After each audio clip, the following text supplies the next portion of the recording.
Well, before we entered into ministry for the Salvation Army, I was an ambulance officer in Auckland. I was in the music industry, a Christian music company, and really loving that. We developed together as a couple a great married relationship where we were both happy, both in love, and also very much fulfilled in our careers.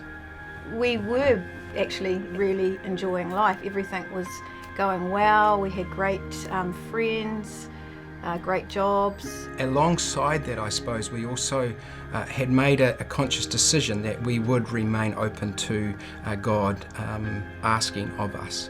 And it's a commitment that we have retained through our marriage. I just had a sense of there's more for you. We recognised that God had brought us together, that God had a mission for us, and we applied and waited back for the Salvation Army, and they came back with a position for us both in Sri Lanka. As lay people, so we were soldiers of the Salvation Army, not officers, and we said, please use us. It's really hard because we loved what we were doing, and yet it was actually not that difficult to step away from something we loved, simply because I think we felt confident that God was asking us to move forward, and secondly that it would be an adventure. Coming away from Sri Lanka, we wanted to start a family. That was one of the key reasons we returned to New Zealand. It was a new phase of life for us while we were doing this planting of a new ministry. This movement that we had found ourselves in, an extraordinary movement, was just now requiring of us to step into more official leadership, I think. And it was actually a natural step. So there weren't angels, there weren't a big flashing blinding light, but there was a deep sense of God just saying, now is the time to say yes to officership.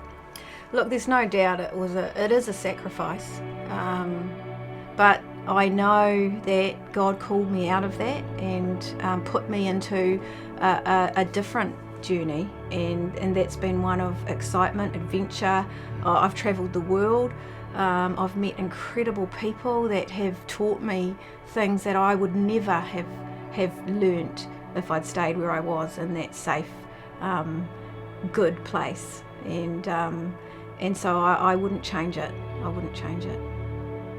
The payoff of this ministry is that we get to be part of what God is doing in people's lives, and that's an incredible privilege.